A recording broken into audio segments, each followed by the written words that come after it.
Hoje eu quero encerrar essa série. Quando menos é mais. Diga assim: quando menos é mais. Essa série de mensagens nós temos usado 2 versículos para ilustrá-la, para introduzi-la. E são, na verdade, ou seja, o tema é provocativo. É para você refletir mesmo, ou seja, porque ter mais é bom.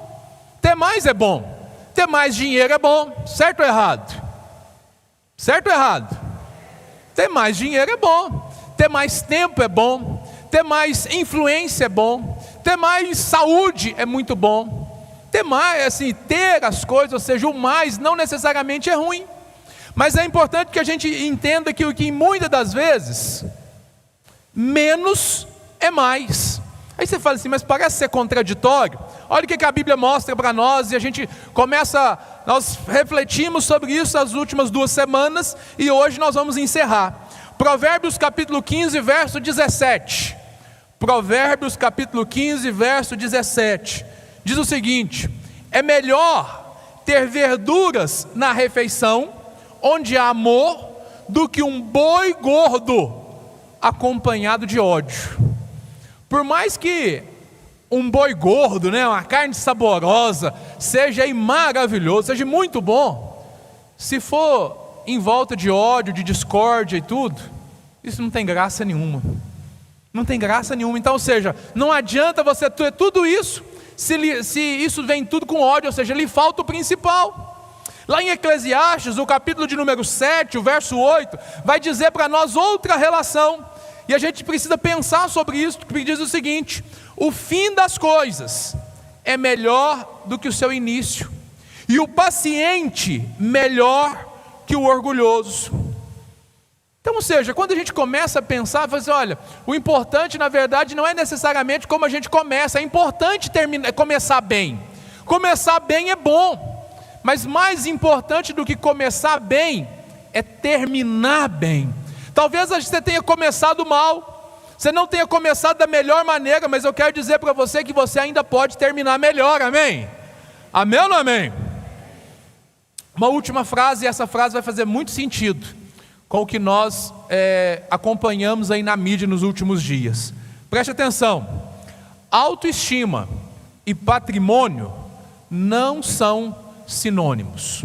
Ou seja, nem sempre ter muito diz que eu sou feliz, que eu tenho felicidade, está relacionado com isso, que eu tenho uma boa autoestima, eu estou feliz comigo mesmo, porque eu tenho muito.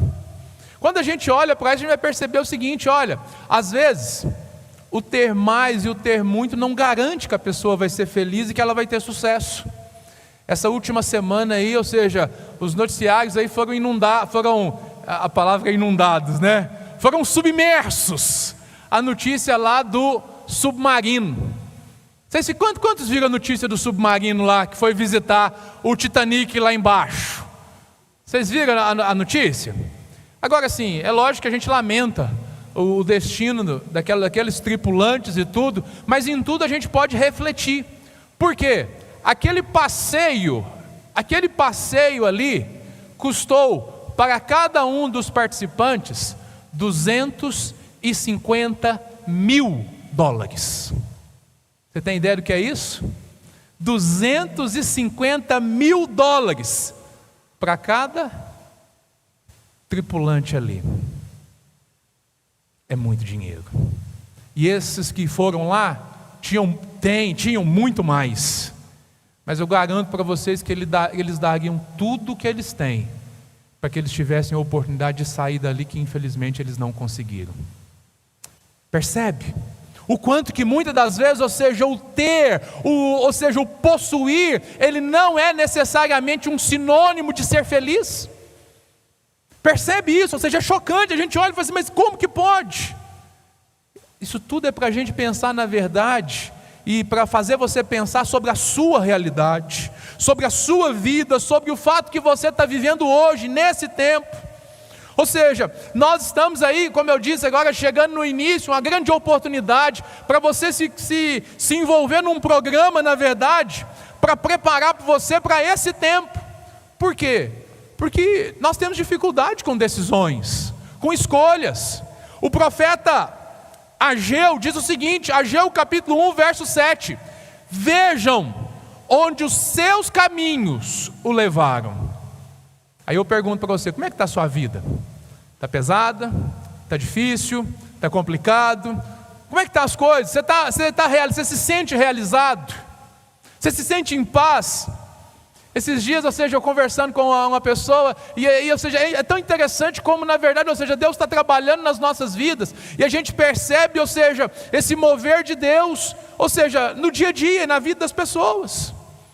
Eu fui fazer a barba, e aí conversando com o irmão lá que me atende, né, a gente conversando muito bem, eu falei assim, eu queria ter feito na semana passada, não teve jeito, estava muito apertado e tal. Aí ele virou para mim e falou assim, pastor, eu tomei uma decisão na minha vida, eu estou evitando trabalhar no final de semana. Gente, final de semana é onde dá mais movimento para quem? Para o cabeleireiro, para o barbeiro, certo ou errado? Certo. E aí eu falei assim, eu ouvindo ele, falei assim, pois é e tal, mas não, eu estou evitando assim, eu procuro trabalhar no máximo até a hora do almoço, assim, quando eu trabalho. Eu falei assim, meu Deus do céu, porque eu trabalhei na verdade, no passado, lá no século passado, eu trabalhei vendendo produtos para salão, eu atendia salão. E aí o que acontece? O dia que eles trabalhavam mais era o final de semana, e eu estou ouvindo um rapaz dizer para mim o seguinte, que não quer trabalhar no sábado. Eu falei, mas e como é que você faz? Não, eu procuro agendar, eu me programo aqui, para que durante a semana eu possa ter o meu rendimento para o final de semana. Eu quero descansar, eu quero estar com a minha família, eu quero fazer isso e tudo. Ouvindo isso, eu comecei a pensar e deu assim aquele link, assim, eu entendi o seguinte, falei assim, olha, ele entendeu, ele está considerando que o quê? Que trabalhar menos, para ele é mais compensativo. E aí eu olhei para aquilo tudo e falei assim, gente, ele não está por dentro da história, mas é exatamente o que a gente está ministrando nesses dias.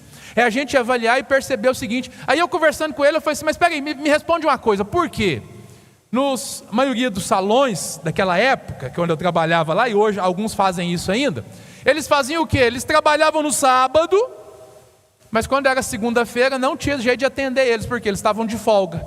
Ele falou assim, não pastor, na segunda eu trabalho segunda, terça, quarta, quinta e sexta, e eu te falo o seguinte, eu prefiro trabalhar na segunda do que no sábado. Eu falei assim, até eu, não? Pensa, é muito melhor trabalhar na segunda. Eu falei assim, não, porque na segunda eu tenho o dia inteiro. E ele faz tudo com o horário marcado, tudo certinho. E eu, assim, interessante, todas as vezes que eu estive lá, sempre chegam lá e falam assim, fulano de tal, tem como aí fazer, ou seja, tem como fazer meu cabelo, fazer a barba hoje? Eu falei assim, não tem, a agenda está cheia.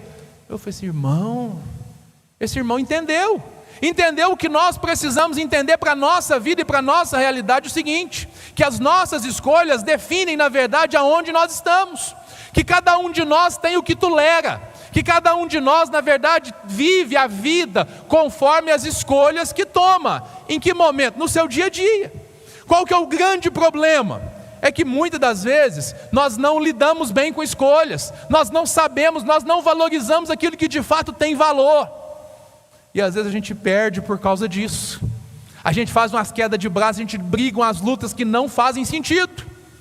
Filipenses no capítulo 4, verso 12, o apóstolo Paulo nos dá uma direção sobre isso. Ele diz o seguinte, eu sei o que é passar necessidade, sei o que é ter fartura, aprendi o segredo de viver contente em toda e qualquer situação, seja bem alimentado, seja com fome, tendo muito ou passando necessidade, tudo posso naquele que me fortalece.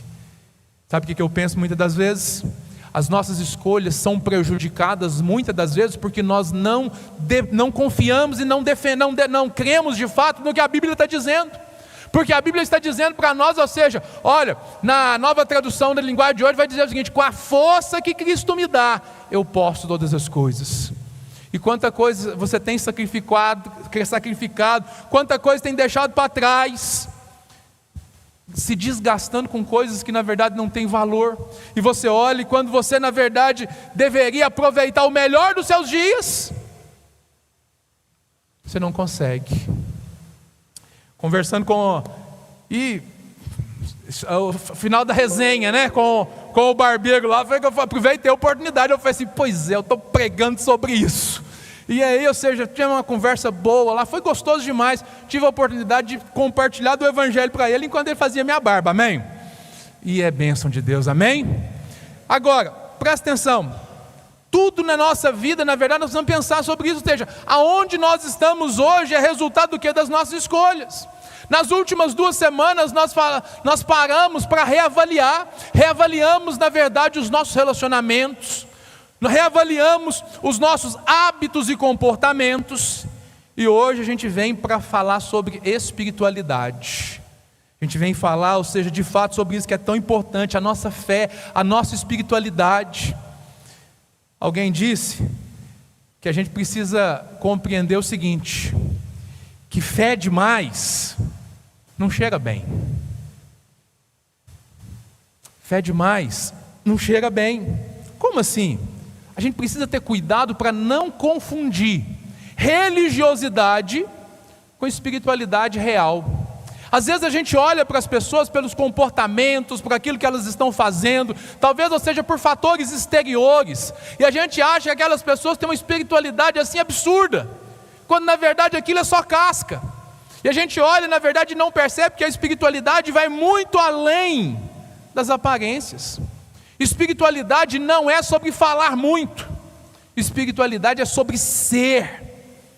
Existem pessoas, e talvez eu e você muitas das vezes nos comportamos assim, que são especialistas em complicar as coisas. Afinal de contas, se a gente pode complicar, por que a gente vai simplificar, não é verdade?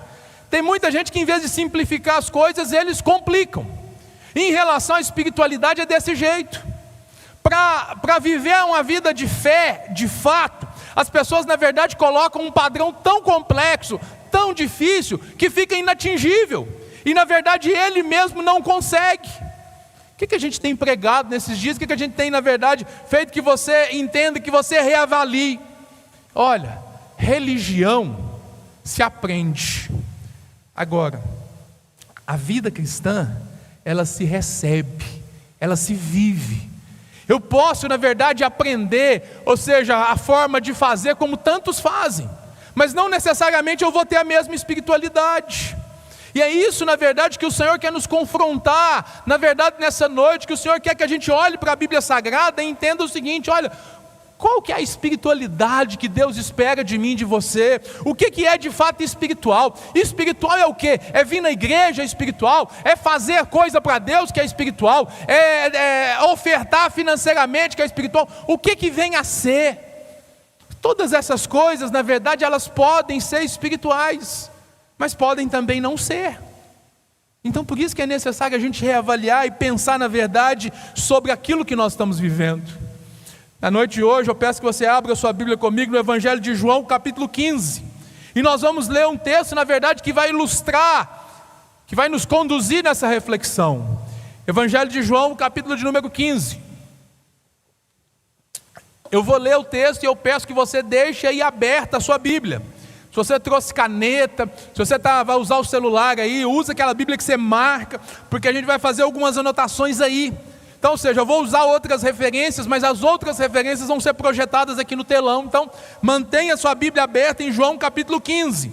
E o texto da palavra de Deus nos diz, João 15, a partir do primeiro versículo: Eu sou a videira verdadeira, e meu pai é o agricultor. Todo ramo que estando em mim não dá fruto, ele corta, e todo aquele que dá fruto, ele poda, para que dê mais fruto ainda. Vocês já estão limpos pela palavra que tenho falado. Permaneçam em mim, e eu permanecerei em vocês. Nenhum ramo pode dar fruto por si mesmo, se não permanecer na videira. Vocês também não podem dar fruto, se não permanecerem em mim. Verso 5: Eu sou a videira, vocês são os ramos. Se alguém permanecer em mim e eu nele, esse dará muito fruto, pois sem mim vocês não podem fazer coisa alguma. Se alguém não permanecer em mim, será como ramo jogado fora e seca. Tais ramos são apanhados e lançados no fogo e queimados. Se vocês permanecerem em mim e as minhas palavras permanecerem em vocês, pedirão o que quiserem e será concedido. Meu Pai é glorificado pelo fato de vocês darem muito fruto, e assim serão meus discípulos. Como o Pai me amou, assim eu os amei. Permaneçam no meu amor.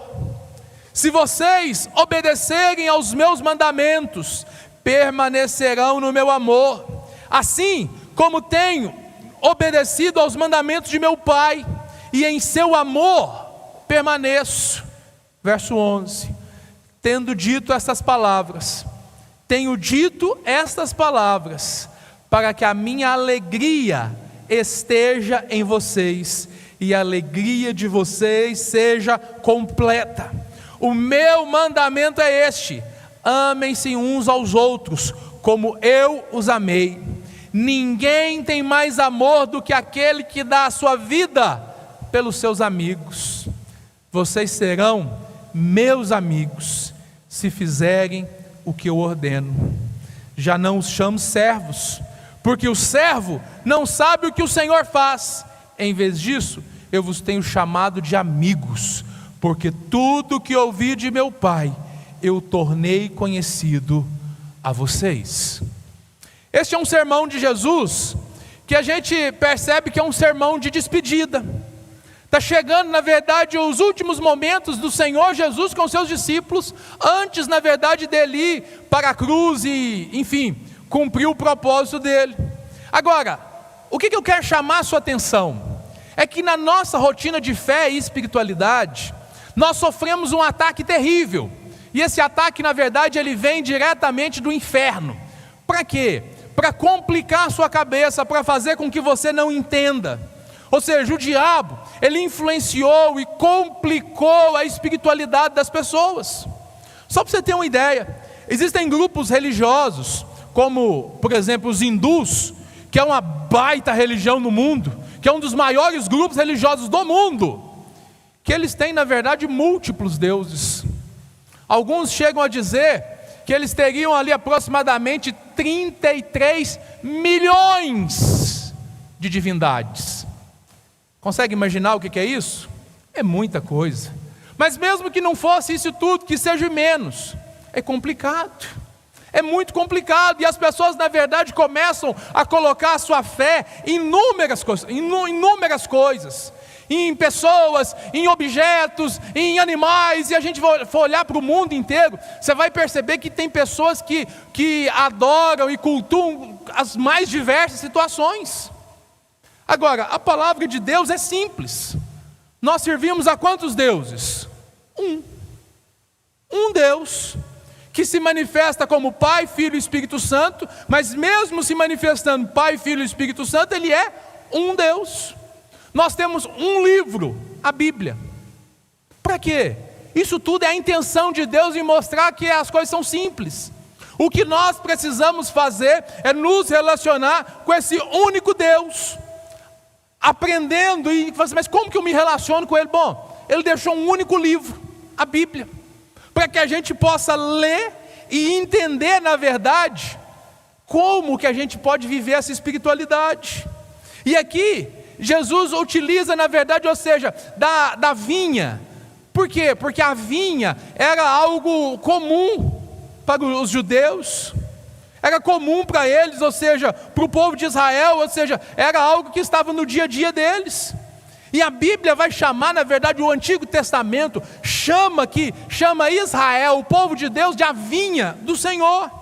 O Salmo de número 80, Isaías capítulo 5, Jeremias capítulo 2, são referências que fazem, na verdade, ou seja, de Deus se referindo, na verdade, ao seu povo como a videira. Israel era a videira de Deus.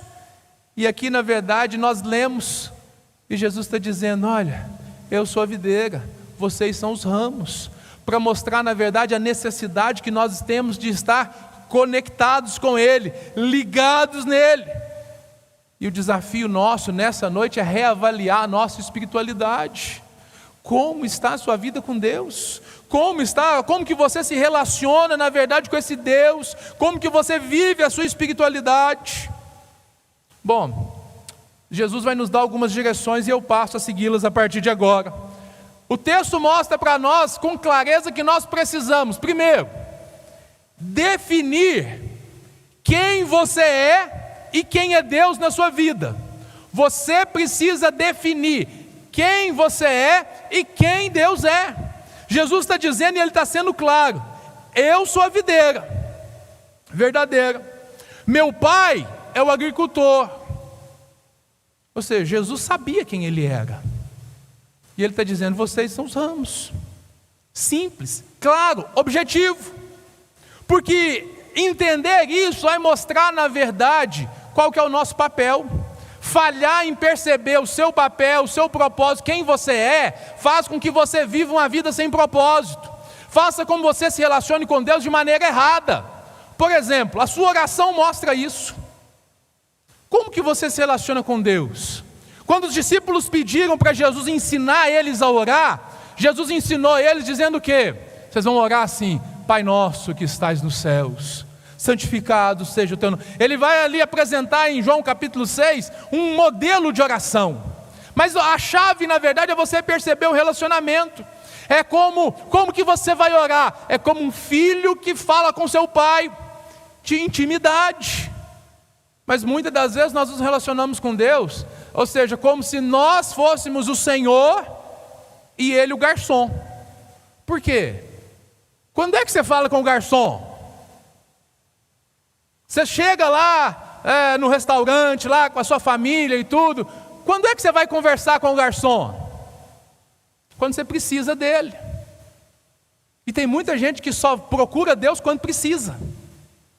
E na verdade a sua conversa com... Você já chegou para o garçom e fala assim: ô garçom abençoado, como é que você está? Está tudo bem? Sua família está bem? É assim que você conversa? O seu diálogo com ele é esse? Não.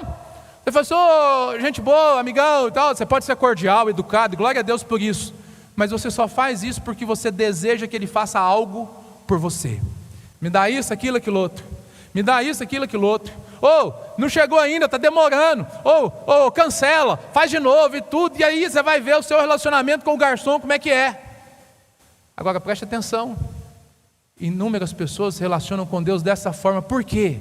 Porque eles não têm uma compreensão clara de quem eles de quem eles são e de quem Deus é. Deus, às vezes a gente olha para Deus e fala assim: Deus exige de nós reverência, é verdade. E às vezes a gente passa essa reverência, na verdade, para atos externos.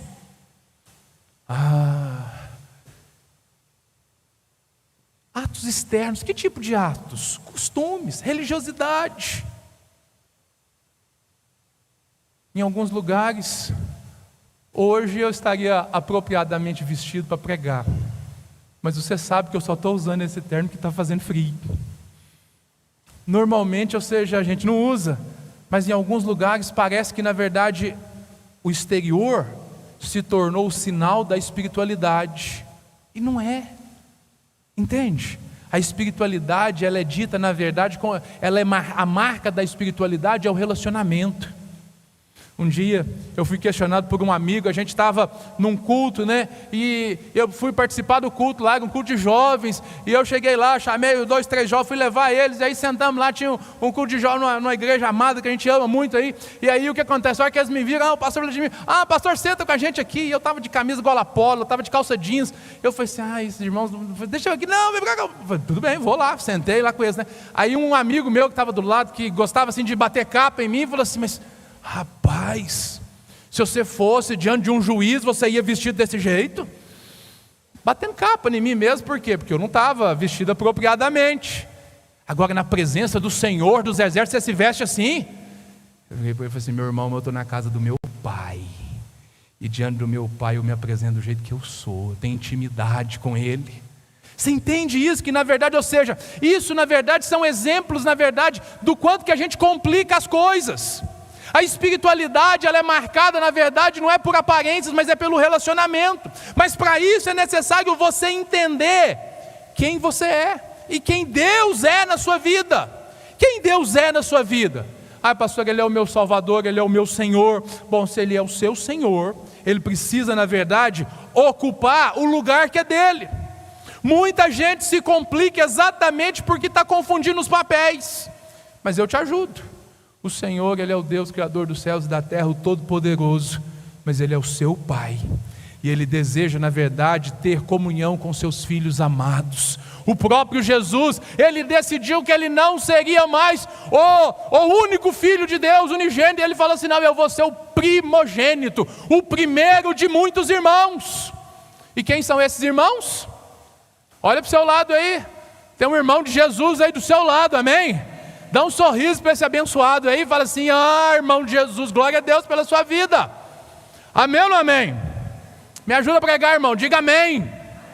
Glória a Deus. A segunda coisa que nós precisamos entender e que Jesus quer que a gente compreenda é que a gente precisa entender o seguinte: que você precisa confiar de fato que uma dor nunca é um fim em si mesmo. Como é que você lida com as dores? Com o sofrimento, com as decepções. Como é que você faz? Diante da dor, você para, você desiste. Você precisa entender que a dor, na verdade, faz parte do processo. Alguém disse que crescer dói. Desenvolver, amadurecer, dói. Por quê? É parte do processo. O verso 2 do capítulo 15, o Senhor diz o seguinte, olha, todo ramo que estando em mim não dá fruto, o que acontece? Corta. A videira, ela é um organismo vivo, amém? Toda vez que você corta alguma coisa nela, é como se estivesse cortando em você, dói. Dói ou não dói? Dói. Mas presta atenção, o que não dá fruto, ele corta. Mas o texto continua dizendo, e todo que dá fruto, ele poda. O que é a poda? É um tipo de corte também, mas com um outro propósito, de uma outra maneira, numa perspectiva estratégica, para que aquela árvore, para aquela fruta, aquela planta, aquela videira possa fazer o quê? Dar mais fruto, crescer, desenvolver. O que está relacionado tanto no corte quanto na poda? A dor. A dor faz parte do processo, então, ou seja, a dor, ela não é um fim só em si mesmo. A gente precisa, na verdade, aprender que a verdadeira espiritualidade, ela não nos isenta da dor. Você converteu, recebeu Jesus como Salvador, você vai passar por dias difíceis, você vai ter momentos que vai doer, as pessoas vão te abandonar, as pessoas, na verdade, vão te frustrar, as pessoas vão te machucar, sim, mas entenda uma coisa, não é um fim em si mesmo, existe algo além disso. A vida de um servo de Deus, ele vai se defrontar, e você possivelmente está lutando com isso, com inúmeros Golias. Ou seja, Deus permite que situações dessas venham sobre as nossas vidas, mas em todas essas coisas Ele nos garante que nele nós somos mais do que vencedores. Ele olha, não existe dor que a presença de Jesus não possa curar. Se você está passando por uma dor, por uma luta, por uma dificuldade, o caminho, na verdade, é se aproximar de Jesus. Se aproximar de Jesus, por quê? Porque Ele é de fato aquele que pode mudar a realidade. Mas o que eu faço quando está doendo? O que você faz quando você está sofrendo? Muitos desanimam, param de orar, param de adorar, eu não dou conta, eu estou morrendo e tudo. Quando a pessoa deveria, na verdade, se aproximar de Deus ainda mais.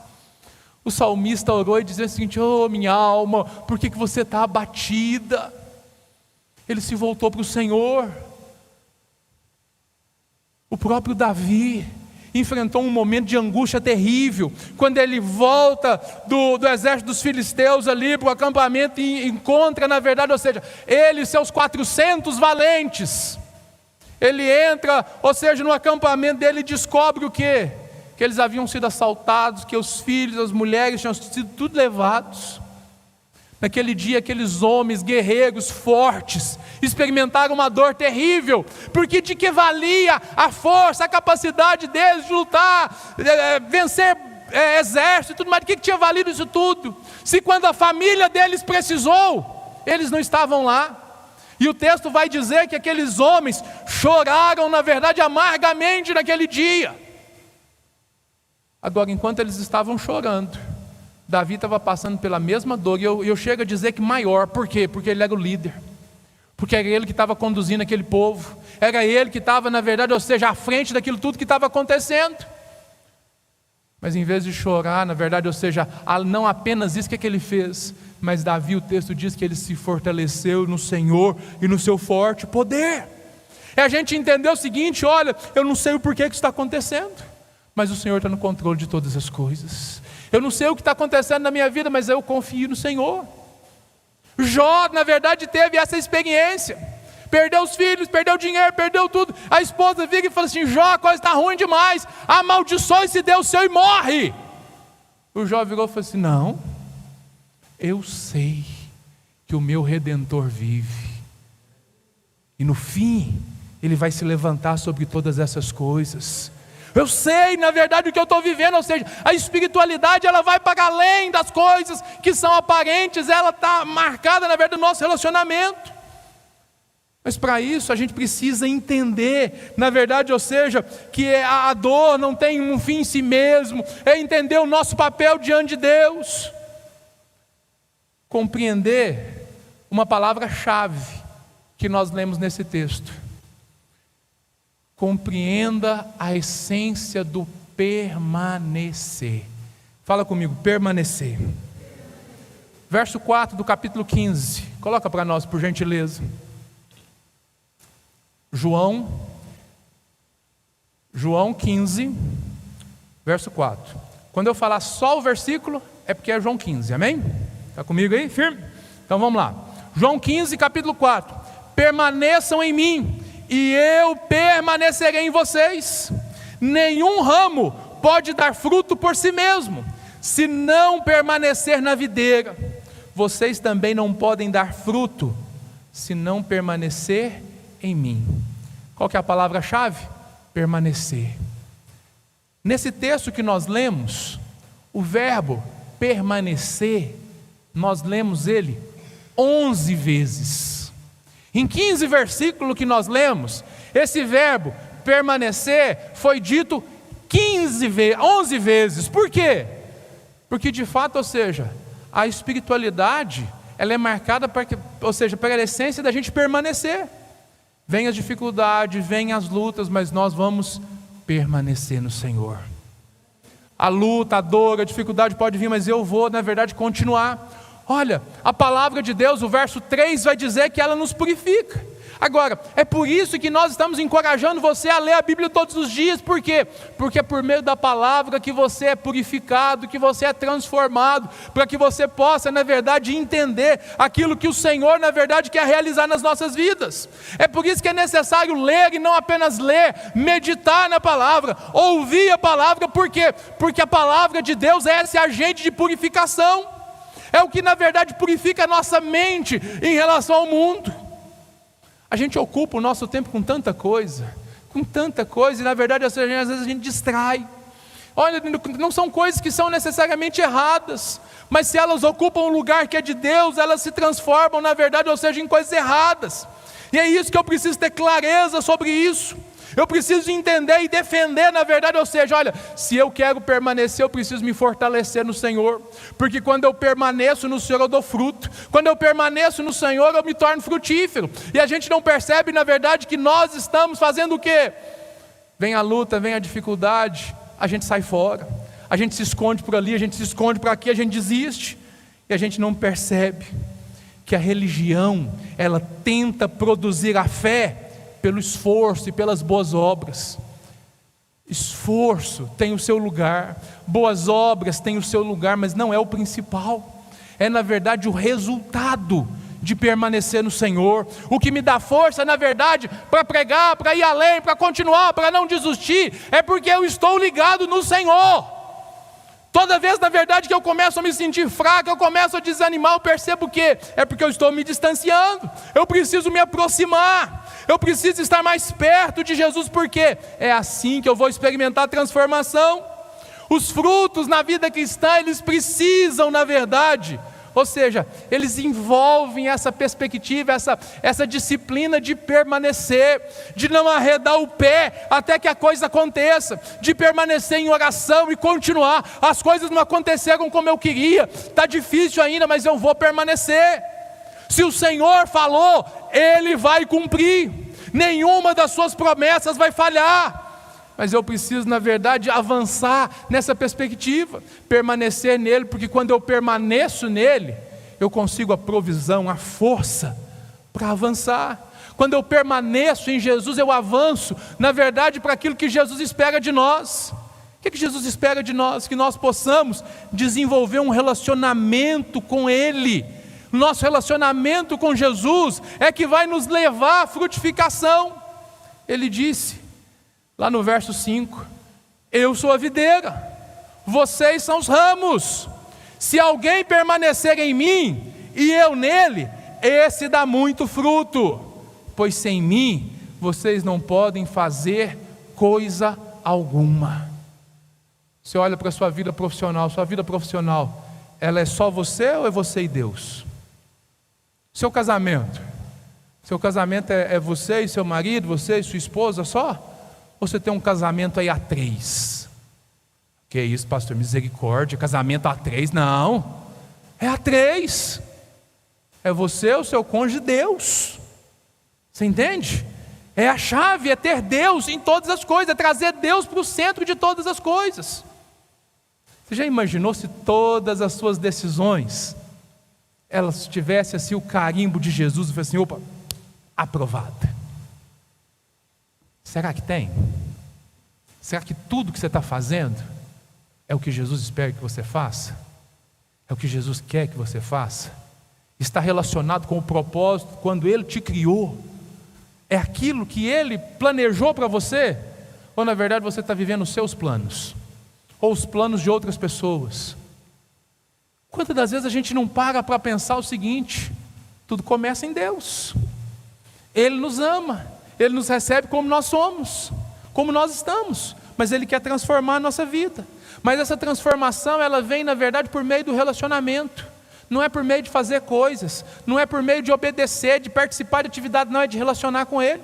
As atividades, elas são um acessório. Por quê? As atividades só têm sentido quando elas são expressão do relacionamento com Deus.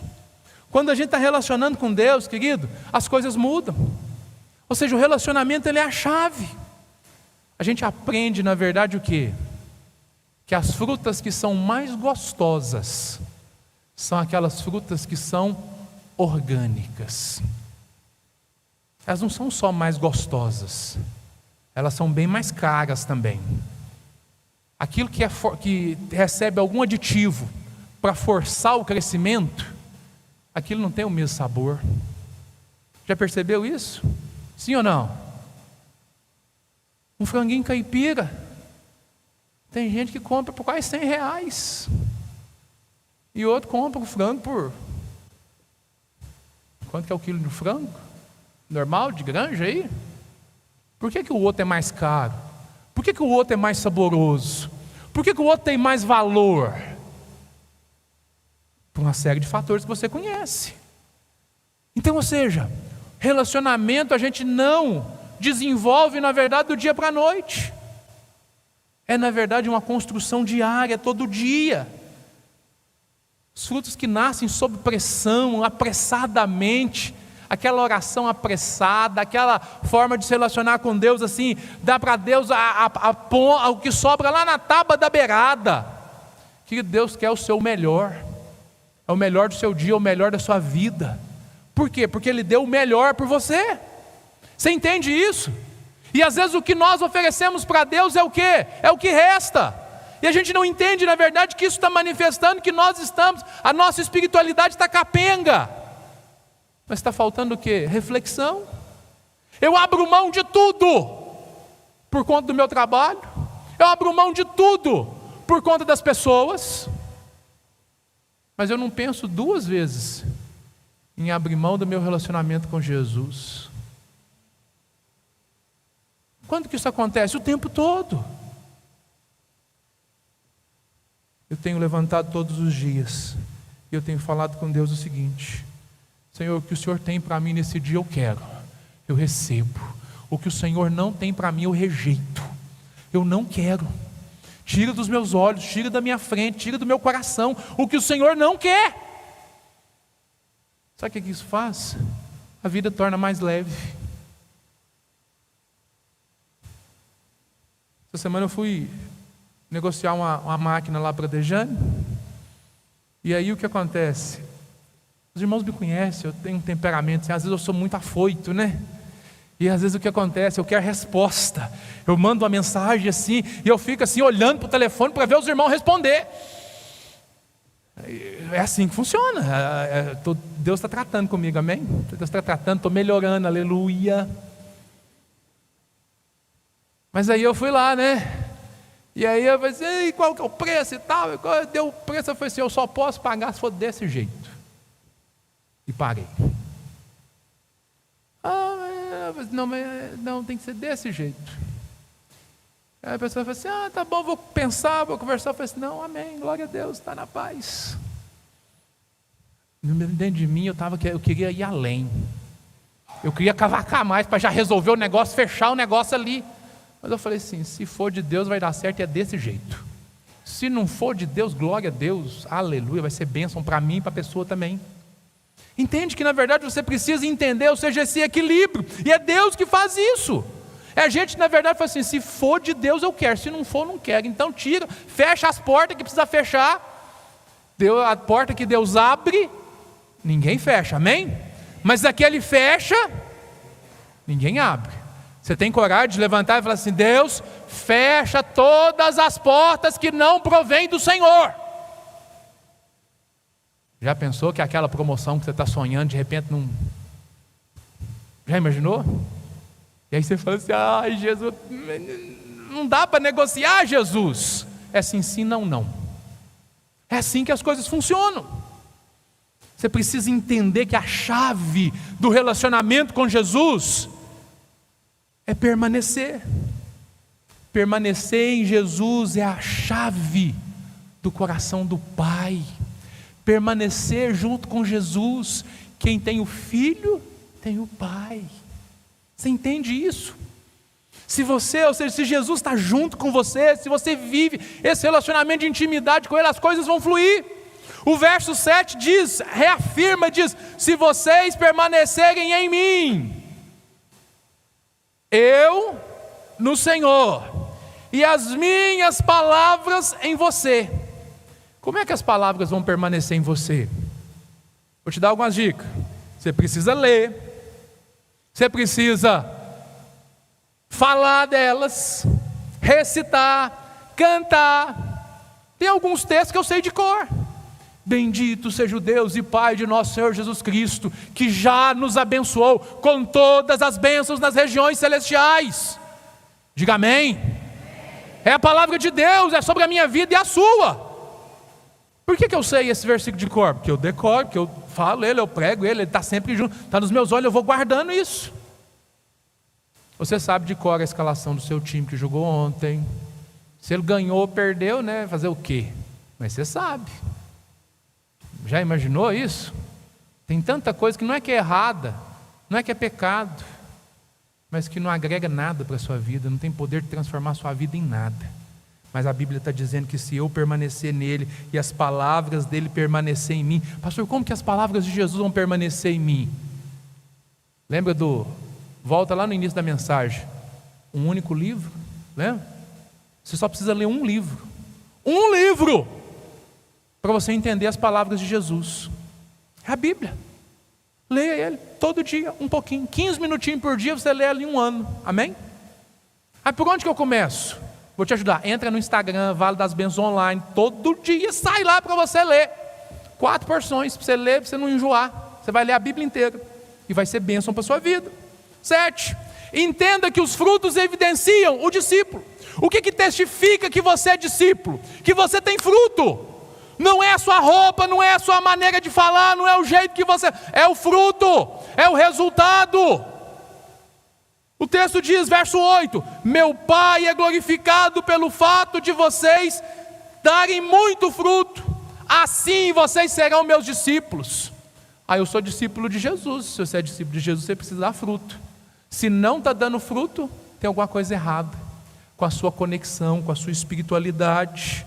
Você precisa avançar. Por quê? Mas pastor, mas para dar fruto é difícil demais. Não, é natural. Você nunca viu um pé de manga lá sofrendo para dar manga.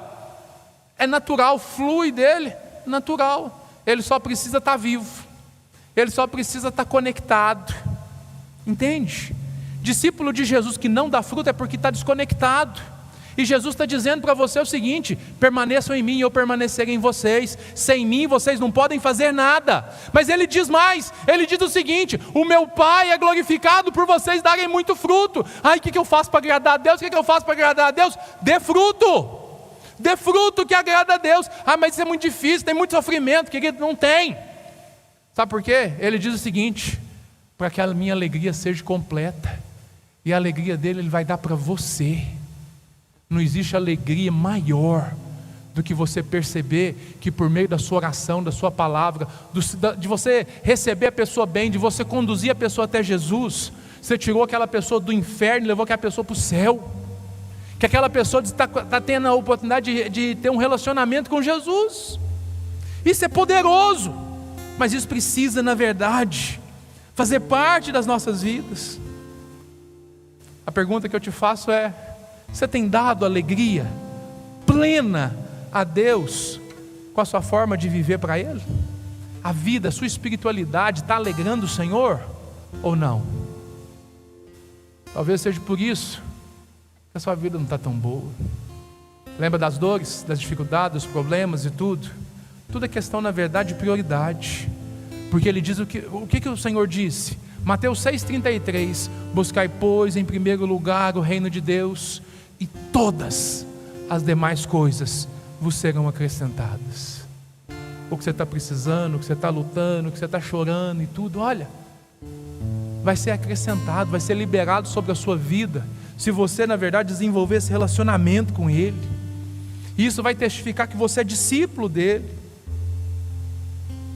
Oitavo, o amor sacrificial é a base da nossa fé. Presta atenção. O Pai se sacrificou.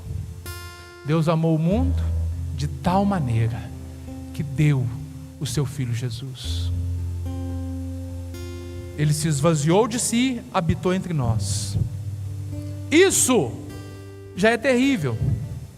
É Deus se tornando homem.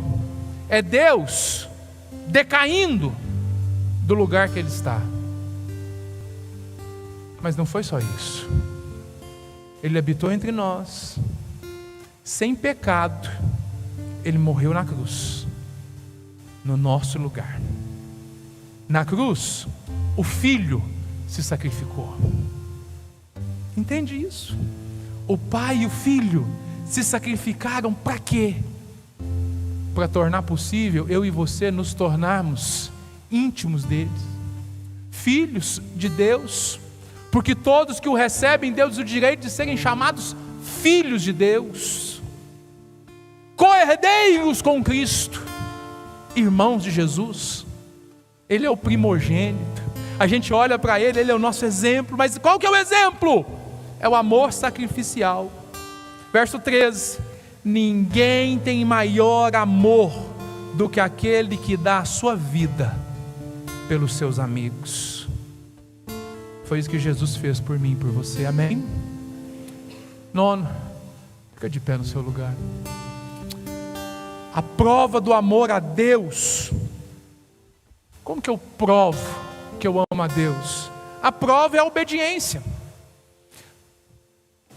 Há um livro, na verdade, que ensina aí pais, filhos, casais a se relacionarem, que é as 5 linguagens do amor. A linguagem do amor de um é toque físico, do outro é isso, aquilo, aquilo outro. Deixa eu te falar, sabe qual que é a linguagem de amor de Deus? A linguagem do amor de Deus, sabe qual que é? obediência. Sabe como que você prova que ama a Deus? É quando você obedece a sua palavra. É quando você obedece. Entende? Eu não obedeço para ser abençoado, não. Não é lei, é graça. Mas por que eu obedeço? Porque eu amo a Jesus. Porque eu amo a Jesus. Verso 14: vocês serão meus amigos se fizerem o que eu lhes ordeno. E por último, ter um relacionamento pessoal de amor com Deus. Ou seja, o que é um relacionamento? É uma via de mão dupla. É receber o amor de Deus e manifestar esse amor por Ele. É isso, na verdade, que é a chave da nossa espiritualidade. A nossa vida com Deus, ela se baseia exatamente nessa relação. Eu recebo, porque tudo que eu ouvi do meu Pai, eu lhes tornei conhecido. O que a gente precisa entender, querido? Você precisa dar um up. Você precisa investir na sua espiritualidade, no seu relacionamento com Jesus. Pastor, mas como que eu faço isso? É você entender o seguinte: é menos das outras coisas todas e mais de Jesus. Mais de Jesus. No meio das religiões, das muitas religiões que nós temos aí, existem muitas dúvidas. Muitas dúvidas. Agora, com Jesus, você tem fé e paz. Com Jesus, menos vai ser sempre mais. Você tem coragem de dizer isso? Diga para você, com Jesus. Diga para você, com Jesus, sempre menos é mais. Não sou eu que estou dizendo isso, é a Bíblia. Mateus capítulo 10, verso 38, diz o seguinte: e quem não toma a sua cruz e não me segue, não é digno de mim. Quem acha a sua vida, perderá. Quem acha que está ganhando a vida na força do seu braço, perderá. Mas quem perde a sua vida por minha causa, a encontrará. Não há dor que a presença de Jesus não possa curar. Eu queria que você fechasse seus olhos neste momento. E você, na verdade, o convite de Jesus para nós nesses dias tem sido esse: reavaliar, pensar, avaliar como que a gente tem vivido os nossos relacionamentos, os nossos hábitos, mas o principal deles é o nosso relacionamento. Deixa eu te falar uma coisa: você é um filho amado de Deus. Você é um filho amado de Deus. Mas mesmo com os meus pecados e com as minhas dificuldades, sim, o diabo tem tentado distorcer isso na sua mente. Olha, do pouco que você tem, do pouco que você se encontra, do nada que você acha que você é, Deus está dizendo para você que você é precioso. Eu queria que você fechasse seus olhos. E esse é o momento de você, na verdade, no final dessa série, no final desses 3 domingos que nós falamos sobre reavaliação, menos é mais, pesar, na verdade, ou seja, colocar aí na balança o que você está vivendo, o seu relacionamento com Deus. Eu queria que você pensasse sobre a sua espiritualidade. Olha, o Senhor quer te tratar com mais, o Senhor quer mais, ter um relacionamento de mais proximidade, de mais intimidade. Ele é o seu Pai. Fecha seus olhos. Enquanto nós adoramos o Senhor com uma canção, busque a presença do seu Pai, Busque a presença de Jesus. Talvez você tenha colocado aí tantos empecilhos para você viver a sua vida com Deus. Eu reafirmo: não existe dor que o Senhor não cura, não existe ferida que não seja curada. Não acaba aí. Deus tem um propósito para você. Você não entendeu ainda? Se lança nos braços do Pai, se entrega à presença dEle, deixa Ele ministrar na sua vida.